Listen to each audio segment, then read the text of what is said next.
This is Innovation Round 3. And because we don't have very much time, we're going to go straight into the first panel, which will be Jeanne Shipman and Judy Russell. Excellent. Hi, everybody. I kind of feel like I'm the warm-up band for Judy because she really has the thunder and the show to present. But I just want to give you kind of a conceptual overview of why Judy engaged, I guess, in this project, and why Elsevier is so proud to be working with her and her institution on enabling her institutional repository to have more content. So what is an institutional repository? And I'm sure anybody here not know? Yeah, okay. We do it, we create these things to help reflect our institutional output and to give our authors compliance credit for funding requirements. We also do it to preserve information that comes out of our institutions, and we want it to be easy for everybody involved, which is often the pain point for libraries, because it's just not easy to get a lot of these articles collected from our authors and also to be putting it up into a repository. So that pain point and these other challenges that are listed here, I think helped to bring this project at the University of Florida to fruition. And it also hopefully will help other libraries to consider joining into a similar project with Elsevier. But our approach is to work with the institutional repositories through mostly APIs and to help to provide content, metadata, abstracts, and then links to full articles. And also, as Judy will be talking about now, author-accepted manuscripts. So again, I'm going to just turn it over to Judy because she's got the rich content, and we'll be here then for questions at the end. Thank you, Jeanne. And thank you all. We've talked about this project before at this conference, but there have been some major advances, and we wanted to share them with you.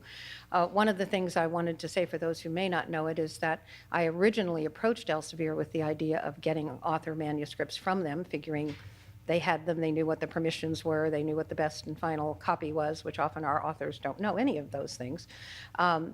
But it evolved into using a free API from Elsevier to identify the published articles by UF authors and importing the metadata, and they also allowed us to import the full text for searching and indexing into our institutional repository. So if someone does a search in the institutional repository, they would find conference papers and other kinds of documents as well as Elsevier articles on the topic they're searching. And then additional free APIs from Elsevier analyze the access rights of the individual user. And literally it is the individual user. So if someone from another institution is searching through our UFDC, our institutional repository, their rights will be the determining rights on what they see, not the fact that the article is in our repository. To date, we have over 36,000 articles by UF authors in the system, and they date back to 1949. So we were able to work with Elsevier to get a lot of retrospective content, which we were very excited about. And the new thing that I'm going to show you, which is the author manuscripts, we already have over 2,800 author manuscripts available. It's still in our sandbox. It's going to go live shortly. They date from 2013 forward, and obviously that number will continue to grow as additional publications come out and clear the embargo. One of the things we were very excited about was learning that over 1,000 of the 9,500 Elsevier articles published by our authors since 2012 were open access articles. We had no idea there was that volume of open access publishing going on our campus, and in fact it's holding up as we do analysis with Wiley and Springer and other journal families, so we're very pleased about that.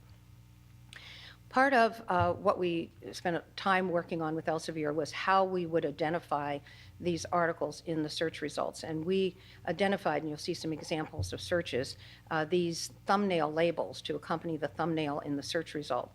So we wanted to highlight these open access articles, and so obviously those are available to everyone, and they will be clearly labeled as open access articles right on the search results.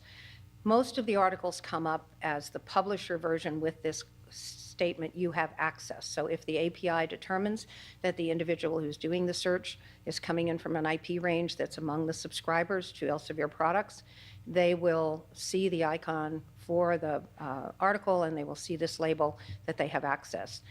There's a relatively low incidence of people who come in that aren't subscribers, very interestingly enough. But when they do, they will be given this label publisher version check access.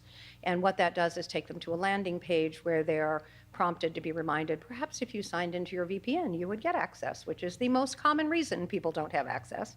But also, it gives them an option to pay to download. It reminds them they can do interlibrary loan. It just kind of helps them think about ways to get the article. And now the most recent thing is this new thumbnail label for an accepted manuscript, which carries the phrase personal use. So this is the homepage for the UF Digital Collections, and we've got a sample search in here where you see with the red arrow. And in the search results for someone with subscriber access, you'll see the thumbnail, and below it the phrase publisher version, you have access. In the red oval, you see something that says a link to external resource and to internal citation, which is more metadata. And so they can click on the thumbnail, they can click on the name of the article, they can click on the phrase external resource. It's all going to take them to the same place, which is the published article. And at that point, they can download the PDF, they can check for updates, they see references to related articles, they have all the value of the published article, which is really what our authors prefer, is that that be what is delivered to people who are reading their work. Alternatively now, if it's since 2013 and we have one of the accepted manuscripts and someone comes in who does not have subscriber access, this is what they'll see. So the thumbnail label will say accepted manuscript personal use, and there are three things in that oval. The first one is the link to the accepted manuscript, but next to it is a link to the publisher version.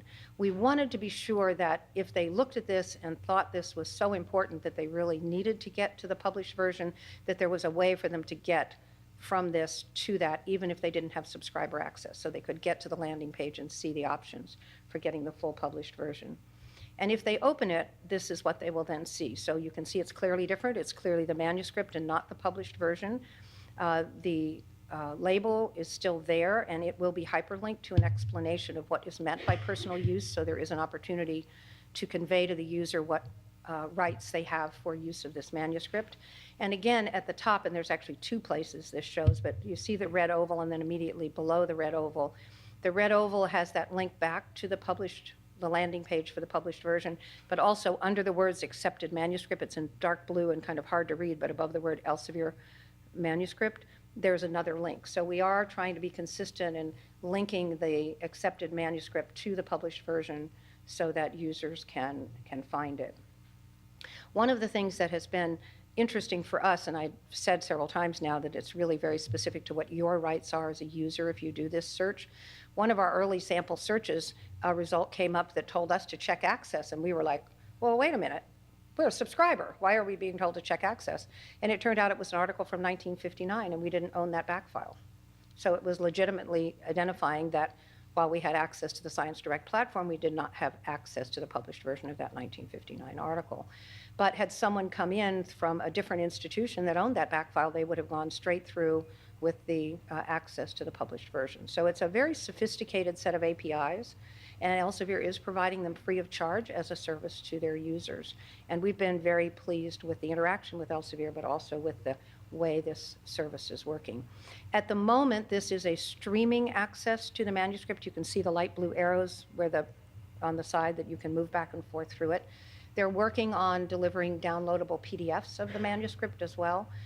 So that's will be following shortly after this streaming access to manuscripts. And I think with that, we're back to the concluding slide. So I'll put Jeanne back on. So our takeaway messages are that we can work together, and this has been a great partnership with Dr. Russell and with the University of Florida.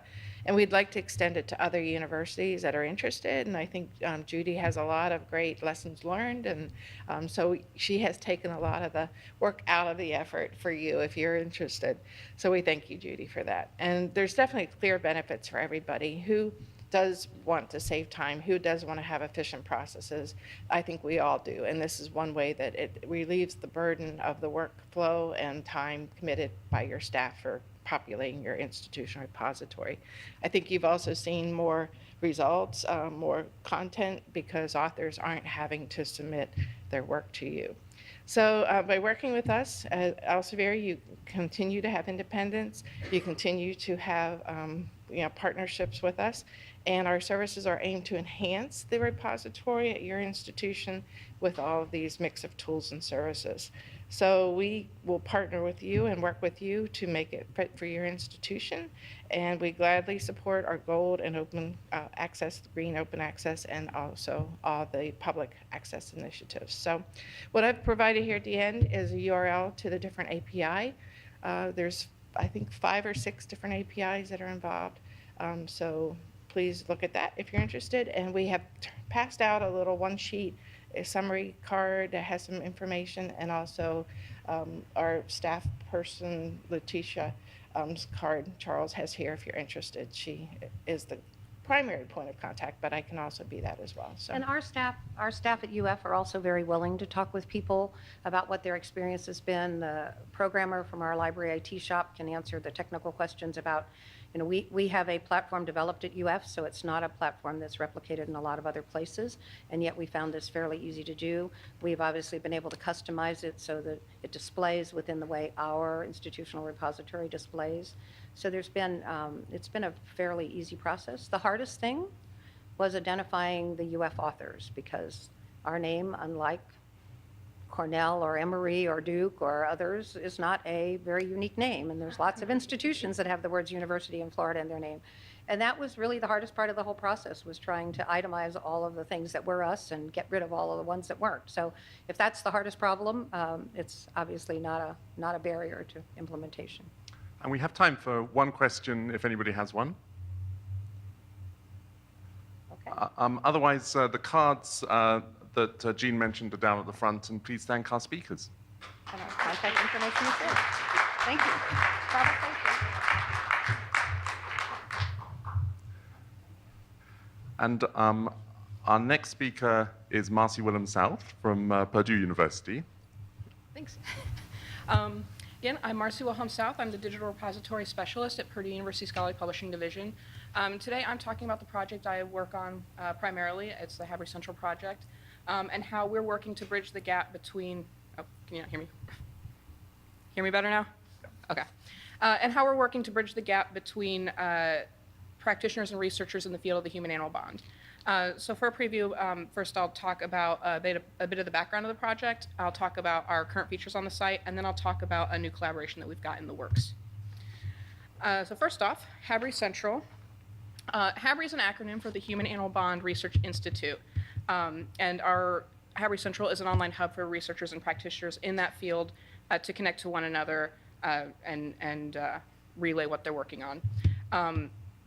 Human-animal bond, while that phrase may make you think of the warm and fuzzy stories of people with their pets and their therapy animals, it's much broader than that. And so the research that we pull in is not just concerning those relationships, but is also looking at bite studies and statistics, research on zoonoses like rabies, as well as some interactions between humans and wildlife. So it's pretty broad. And it's also pretty broad when you consider the professions that can be impacted. So obviously, we expect veterinarians to be using the site, people who are maybe part of a therapy animal handling team like Pet Partners. But it's also meant to be a resource for the person who is prescribing a support animal for somebody, or a dentist who thinks he might want a therapy dog in his practice to calm his patients who have anxiety, or even a funeral home director who thinks a grief therapy dog in residence could be helpful for those who are making their final plans for their loved ones. Built on Hub Zero, it's a collaboration between the Purdue University Libraries and the Purdue University College of Veterinary Medicine, and that's reflected in our staffing even up to the PI level. Our PIs, we have co-PIs. One is the director of the Purdue University Press, which is within the libraries, and the other is the director of the Center for Human-Animal Bond, which is within the College of Veterinary Medicine. We are funded by the Habry Foundation, and we're actually in our 3rd round of funding right now. So that's the background, and I'm going to dive into some of our current features, and I'm going to start with the library because that's first the biggest component we have, and then it's also the thing I spend the most of my time on. So our library has more than 20 types of resources that we include. These include your traditional scholarly resources like journal articles and conference papers and books. But it also includes relevant resources that fall a little bit outside of the scholarly realm. So we have some videos, we have academic programs, we have pamphlets, things like that, as long as they're relevant. The library currently has more than 28,000 records. Actually, I checked yesterday, and it's almost 29,000, so it's exciting. That includes more than 20,000 journal articles, 4,500 books and book sections, and about 1,900 theses and dissertations right now. It also includes a list of more than 800 organizations from around the globe that do work in this field. And that's actually something that's pretty unique to our website and something that our foundation's been really happy to see collected, just because it reflects the broad scope of this field. Our sources for content are subscription and open access. So early on in the project, our editorial board identified a handful of journals like Society in Animals and Anthrozoologica that are so relevant to the field that they said we need to index these fully. So we pull all those in, the citations for them. Since they are subscription content, obviously we can't provide the content itself, but we provide links, and so users who do have a subscription can get to that content. Users who don't at least have the option to see where it is if they choose to pay for it, or we do provide links through deep dive so that they can get maybe a cheaper rental option. We also have open access content, and so those are coming from open access journals. It's coming from open access theses and dissertation collections in repositories, and it includes some of that less scholarly material. So videos maybe out of a TED conference. I mentioned pamphlets earlier. We have a relationship with the American Association of Human Animal Bond Veterinarians, that they produce a semi-annual pamphlet that we include that's also open access. Also in our open access is the original content we've produced. Early on, we had a budget to produce something, so we had a video series that was the Hadley Central Case Studies, as well as a report series, the Hadley Central Briefs. Our editorial board identified topics that they thought were relevant, that needed covered better, and our team found the experts to either be in the videos or write the papers and manage the review process for all of that. With all this content, it's a lot to sort through, so we use a tagging system to sort everything built on our site Taxonomy. And tags can come in a number of ways. One is through a bulk import process of the citations that are subscription content items, but also users can enter them from the front end if they're submitting their own work. So we can't control for a lot of it, and we've had to improve our tagging system in a couple of ways to kind of make those manageable, but it's had the side effect of also helping bridge that gap between researchers and practitioners, as well as people in different fields, because we'll take, the first way we do it is aliasing, and we're taking a couple of terms that are basically the same thing, letting the site know these are the same thing, and you should treat them the same. So if somebody comes in looking for content about dogs, and they're just searching the word dogs, they'll get anything that's more research-based that also has a tag of Canis lupus familiaris, since that's a scientific term, and vice versa. A researcher is going to get the things that are just tagged dog. So that's one way we make it a bit more manageable. We also use a relationship map, and that identifies terms that are related to each other or a subset of one another. So another example, if somebody is thinking about getting a classroom pet and they think, oh, yeah, hamsters, those are common. They can come in, search for hamsters. They're going to get results about hamsters, research about hamsters as classroom pets. But in the side, they'll also see the site saying, you might be interested in rodents also, because it's a subset of rodents. And if they explore that, they may see, oh, guinea pigs are also appropriate. We also have some community features, and I'm going to try and breeze through these pretty quickly. Blogs, users can come in and write their own blogs about the research they're doing or the work that they're doing. Forums where users can connect to one another, talk about the new research that's been released. They can talk about human-animal bond in the media. I expect we'll see some activity pick up in the coming month, because frequently you'll see a lot of news stories about support animals traveling around the holidays, and they tend to talk about that there. There's also group space. These can be groups for formal organizations or just for folks who have a shared interest in a topic that's not a formal organization. If it is that latter, they also have project space they can work on. So if you're on a research team, you can create your own little group space and do your work here, pull in your data, pull in your documents, collaborate, and then you can keep it locked down while you're working on it. You can open it up later. Then we also have Geo Search, which is one of my favorite community features, and it's the one that's pictured up there. Just a map to show you what's going on internationally with this field. So you can see if the geographic information's been included for a registered user, they pop up on this map. If there's a job open, conference that's coming up, or another event. And then also those 800 organizations I mentioned earlier that are within our resources list are also mapped on here, so that users can see who they might collaborate with that's nearby, whether it's an organization or a fellow researcher. And that brings me to our current collaboration that we're pretty excited about, which is a new open access journal. PAGE, which is People and Animals, the International Journal for Research and Practice, is a collaboration with IAHIO. IAHIO is the International Association of Human-Animal Interaction Organizations, and they're actually a meta-organization made up of 90 or so other organizations around the globe that have an interest in the human-animal interaction field. So prior to us establishing this journal and working together to make it happen, their previous publication experience had been limited to Anthrozoos, which is the journal of ISAS, the International Society of Anthrozoology. And they were kind of frustrated because it's a subscription journal. And as large as their organization is, all of their member organizations' members didn't necessarily have access. They may not be academically affiliated, or they may be, but their institution doesn't have a subscription. And so that was their frustration. And they came to HABRI to see if there could be another solution. So HABRI Central, because we're within Purdue University Scholarly Publishing Division, we were able to create that relationship there for them to work together to create an open access journal within that division. This relationship allows them to leverage the publication experience there, so they're having assistance with typesetting, copy editing, proofing, as well as ISSN applications, DOI registrations, and eventually down the road we'll help them with the indexing feature as well. So they established their editorial board and their journal structure, what they want it to look like. In the meantime, HABRI Central, in addition to providing that relationship, developed a supergroup feature. And this is based on the group feature I mentioned earlier, but it does have a couple of bells and whistles that make it more special. That slide, or the screenshot you see there, is their supergroup page, and that does live on HABRI Central despite the fact that it looks different from all the other screenshots you've seen.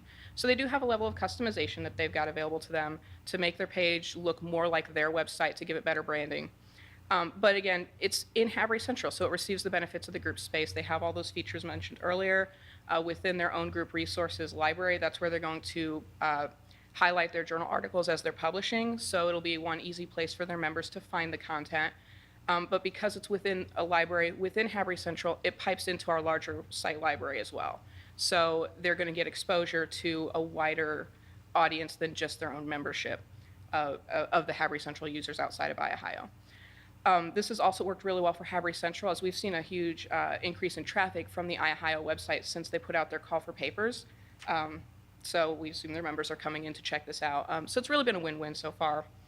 Our first articles are currently in production. I think 4 of them are set to come out by the end of this month, and then they expect another 2 before the year is out.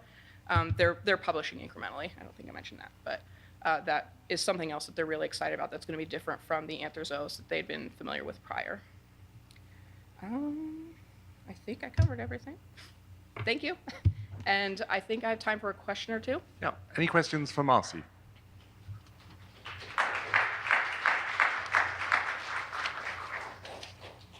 Any questions? I had a quick question, Marcy. You mentioned Hub Zero as the underlying platform. Could you say a little bit more about what Hub Zero is? Hub Zero is a platform that's actually they're at Purdue, and you may be familiar with NanoHub. It's built on the same technology. It gives us the ability to have that library of resources, but also all those community features. And because we are a subscribing member, we do have an additional budget for features development. It is an open source solution, and you can just use it out of the box, but we obviously get feature development. So, is that what you're getting? Yep, that's very helpful. Any other questions for Marcy? Otherwise, thank you very much, Marcy. And Matthew, I think you're up. Yep. And Matthew is choosing to go without any technology. It never fails that when I do use technology, something goes wrong, so I always like to prepare something without any technology. Today I'm going to be talking to you guys about cryptocurrency and open access. And when my 8-year-old stopped me just before my flight and asked me what I would be speaking about, this is the first time he's ever asked me what I've been speaking about, I told him this, and he was like, "What does that mean?" And it just so happened that I had 10 minutes before I had to leave for my flight. So I think I changed my whole presentation based on that, because I think if I can explain it to an 8-year-old, hopefully I can explain it in a way in which you can take something from it rather than just me throwing terms about hashing technologies and encryption. So what I'd like to talk about first is the ledger system, because basically what we're talking about when we're talking about cryptocurrencies and open access is that we're trying to establish authority. So when we talk about cryptocurrencies, we're talking about forming a ledger, and ledgers have two types. They have a centralized ledger and we have a distributed ledger. So a centralized ledger, just like your wallet contains credit cards, and those credit cards tie you to a specific ledger in the cloud with your bank account balance on it, your credit card account balance on it. And in that way, it, in one spot, has the ability for you to go in and exchange goods and services with another provider. That's a centralized service. They only exist in one spot, and when you do a credit card transaction, it locks the cell in a database that has your amount in there, and then it changes it and then transfers that over to someone else. A decentralized database system is a lot like our current print journal system. So if we think back to how print journals originally were, that these societies got together in order to further academic knowledge. They would gather together all these academic journal entries, bind them together, send them out into the library world where we would collect them, bind them together. And if we have any serial librarians in the audience, you know what I'm talking about when we say that, you know, we have to go in and say, okay, this is this specific version, this volume, and then we want to make sure that volume 6 is followed by volume 7, and the page number on volume 6 ended in 999, that, you know, volume 7 needs to be 1000. And we bind it together this way. It's decentralized in the fact that there's not a specific one journal out there that, just like a database, that we would go and look at. That's ridiculous, and no one would travel to a single library for a single journal article. So it's distributed out all among these various libraries. So when we go in and we think about, you know, bad actors, people who are wanting to do something as far as change something academically, they would have to go to every library that has a print copy of this and change it. And it would be very difficult to do because they're all bound together and they're all page numbered, and it would be very difficult to go back and change that record. Now, electronically, that's very easy to do. It's very easy to go in and change something electronically. So how do we protect ourselves electronically, especially with the proliferation of journals? Since 1903, every 13 years, the total number of journal articles has doubled. It's kind of like Moore's Law, but for electronic journals. So it's now become impossible for one person to know everything about every journal in their field. So how do we establish this trust in this new distributed system of electronic journals? One way that I think that we could do this is using the same technologies that cryptocurrencies use. And what they do is, with a distributed network, in much the same way that all these libraries kept a single copy of the journal, the print journal, the distributed ledger, in this case for academic journals, would be distributed out among the various universities. So at what point do we want to confer some authority to these? One of the students asked me in class, you know, why should I believe this journal article? You know, it's only been out for a year. Some of these other ones, like Nature, have been out for hundreds of years. And we know that all of these journals are fractioning out and getting smaller and narrower and narrower and narrower.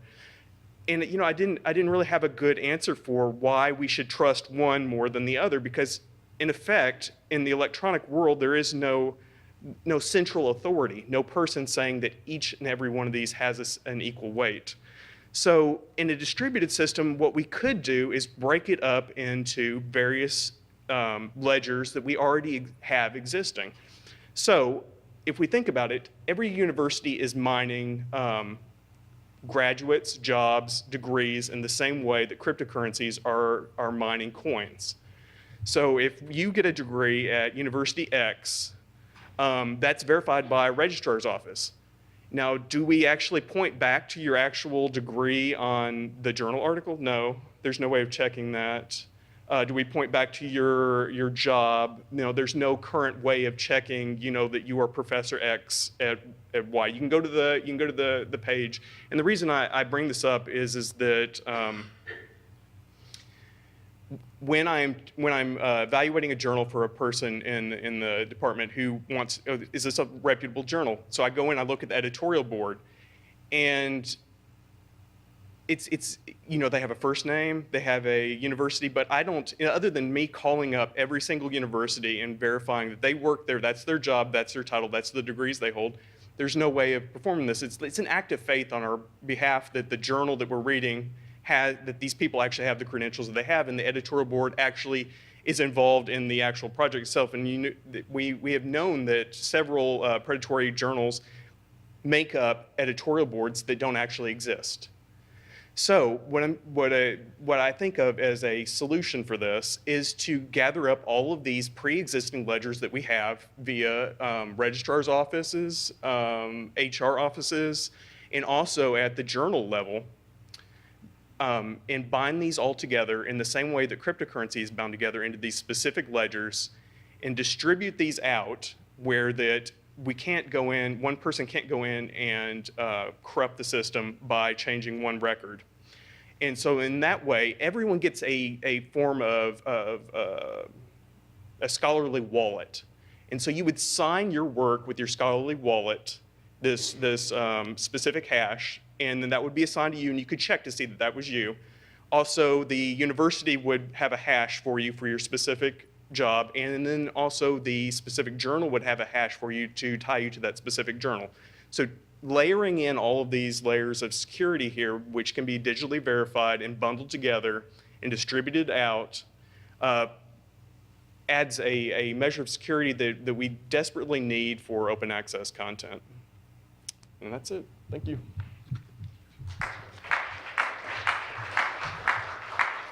Okay, so questions for Matthew? Yes. Hi, I'm Maggie Hansel from the University of Florida Health Science Center Libraries. You're going to be seeing me in a couple minutes. I have a question. Well, so while this sort of analogy to cryptocurrencies is very novel, to be sure, I think one of the challenges with creating a similar network is the fact that universities have a hard enough time keeping their HR lists up to date internally. There's about 4 or 5 different places where, such and such professor with such and such designation, with such and such degrees and such CV. I mean, you've got the tenure, you've got HR, you've got lots of different people who have that information, and it's very difficult to keep up to date. So I feel like this is a very large ask of universities to suddenly have another registry, another thing to keep up to date as the ever evolving and retirements and layoffs, and as personnel changes. This is a big ask, and so I ask, how would you overcome the labor required with updating the ever-changing cryptocurrency in this case? Okay, I'm glad you asked this question because this was actually asked at a presentation I did before. One of the things that universities value more than anything else is displaying their impact on the overall academic community. So we already have in a lot of places a translational research facility, someone who is already there at the campus establishing the impact factor of all of their scholars there on campus.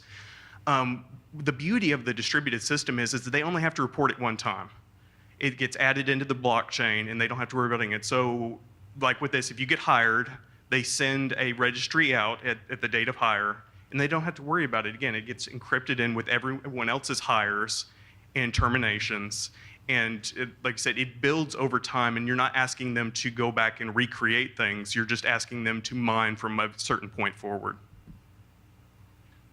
Matthew, I had a question for you, which is, I realized, so you're head of collection management at University of Arkansas for Medical Sciences. How did you get interested in this topic? I mean, we had a few researchers who fell prey to predatory journals, and so in a way of going in, initially would go in and have to research every single journal that, we're like, well, is this reputable? And so I was doing those exact same things, going in, looking at the editorial board, calling universities, seeing, are you actually a part of this or not? What is your peer review process?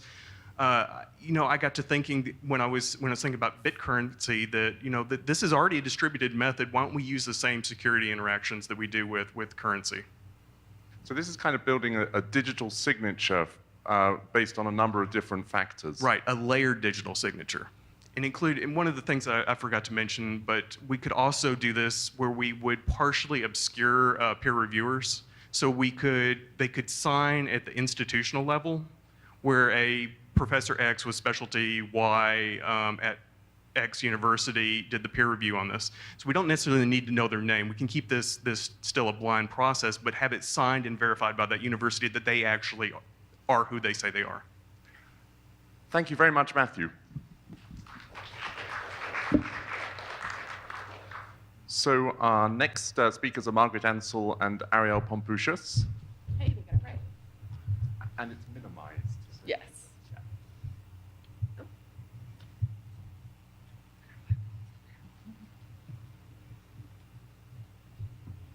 Oh, good, it did it. Hello, as you heard, we're Margaret Ansel and Ariel Pompusius. You can call me Maggie because now you see me face to face. We're from the Health Science Center Libraries, and we're going to be talking about how print materials are being brought back to libraries that are going digital. So to start. So I'm doing the overview. To put our collections in context, the Health Science Center Libraries serve 6 Health Science Center colleges, medicine, nursing, pharmacy, dentistry, public health and health professions, and veterinary medicine. I know. The libraries in our title refer to our main campus, Health Science Center Library, which is in Gainesville. That's the orange star that's in the middle of all the stars. And then the Borland Library in Jacksonville, which is the orange star that is north, yes, so it's top right. But we also have students, residents, and affiliated faculty who work and train at off-campus clinics and hospitals in Pensacola and Orlando. So as you can imagine, it is difficult for people all the way over in Pensacola, the little yellow star out in our panhandle, to access our print collections. So the VPN and proxy servers are essential for them to access our e-resources. Due to the wide geographical users and the difficulties of keeping a medical collection up to date, in a medical collection, 5 years is starting to get old, 10 years is outdated, and then you have to do something with the book and get a new one. The HSCL has an unwritten rule to only purchase ebooks. But in a survey of technology use that we've issued annually for the last 5 years, HSCL users longed for print. Originally, we just had these 2 questions. They look pretty much the same over the last 5 years. You'll notice that the print one in the center is very much longer than the ebook or no preference ones on the side. This year, we've actually done the survey asking slightly more nuanced questions like, well, why do you keep telling us you want print books? So we'll see what the answers are for that. So at the same time, the health sciences have started a new focus on bringing more wellness to the professions. More professional organizations and curriculums are focusing on wellness and resiliency for providers and health science students. The library decided that we were a valuable partner in wellness because we can serve faculty, staff, and students in all 6 colleges, and we offer a space that's neither a clinic nor a classroom, so they can escape for a few seconds. We created a wellness team that developed a wellness initiative proposal. I'm going to say wellness so many times I'm going to forget that's a real word.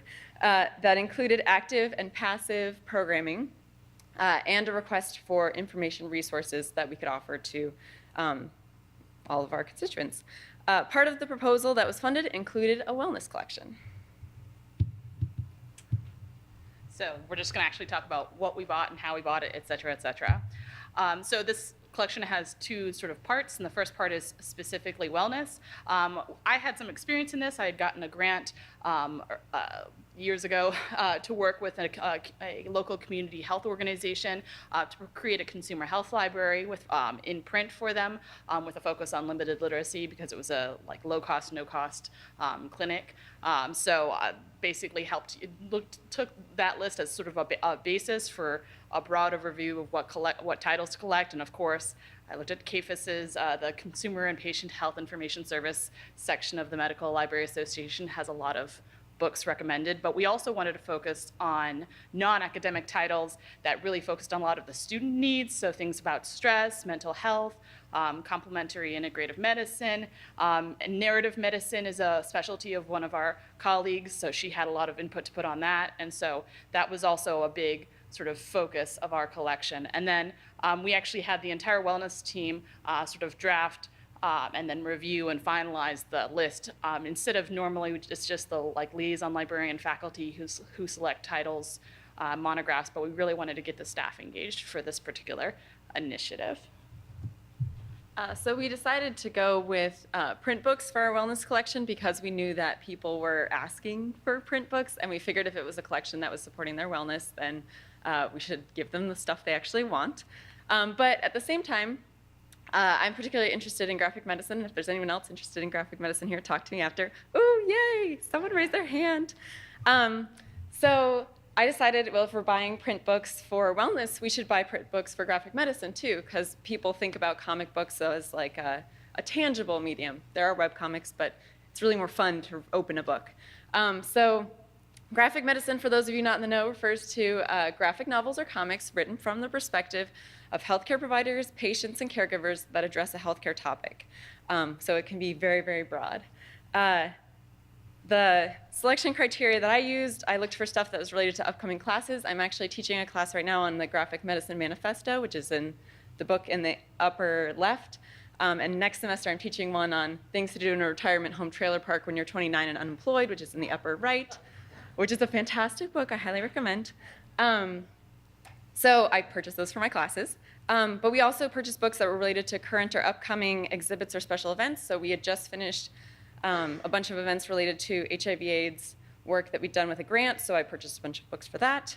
And then I also purchased books on veterans' health, because we now have an exhibit on Civil War and PTSD and a lot of other things.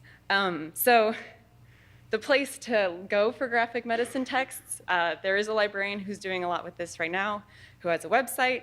So I started there, although now that I've done more in the field, there are some books on that I'm like, well, this requires a little bit more explanation. But some valuable lessons that I learned, I talked to the acquisitions department at our university very regularly about these books because I was so excited they were coming. We talked about finding ones that were not available through some of our vendors, and we talked about like when they were coming. I think they got a call from me once a week being like, are they here yet? Are they here yet? But I neglected to talk to our cataloger. So she came down from her office one day and put one of the books that had just arrived on my cubicle wall and said, so when did we start buying comic books? So lessons learned, make sure you talk to not just your acquisitions department, but also your cataloger who will be cataloging the new resources. Part of her questions were related to where is this going to go, which is not a question that we had to deal a whole lot with previously because most of our stuff was ebooks and it just existed in the catalog. So Maggie will address where we put this stuff in a second. But we also, lessons learned, purchasing some ebooks is still okay. This book in the lower left, The Bad Doctor, is super popular. I think because it's called The Bad Doctor and people are like, what does that even mean? And so I regularly get emails being like, I requested this back in September, I was the only hold, it's now November, why hasn't this come yet? And then you have to like track it down and figure out who took it last. So we do have some of them as ebooks still, even though we are trying to move to this print browsable model. So actually, where did we put these? What did we do with them? So as the library kind of has reduced its print collection and renovated its space to become student study space, the only floor with print titles until now was the third floor, which was dedicated to quiet study, not exactly the environment that we wanted. We really wanted to create a space in the library specifically for non-study activities as a way of encouraging students to like take a break and chill. Health science students are really intense. They need to just shh. by storing the graphic medicine and wellness collection on its own shelving unit on the first floor near furniture with low tables and chairs designed more for lounging than studying. We hoped to give students a healthy, productive activity to do when taking breaks from schoolwork. However, separating the print collections like this did require some additional legwork. In addition to adding a note in the catalog records describing their location, we went a little bit old-fashioned and used the little sticky stars to identify the titles so that our circulation staff could really easily identify and reshelve them in the correct location. And yes, this is really obvious to any public or school librarians in the crowd, but outside of archives and the occasional consumer health library collection, health science libraries generally don't have like specialized print collections that are separated this way, so it was really new to us. Oh, I'm still talking. You're still marketing. Forgot, I'm marketing.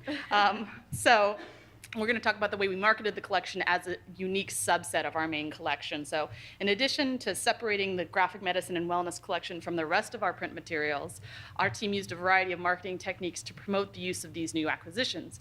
So traditional marketing strategies, social media, and then actually integrating it with our library instruction and library programming.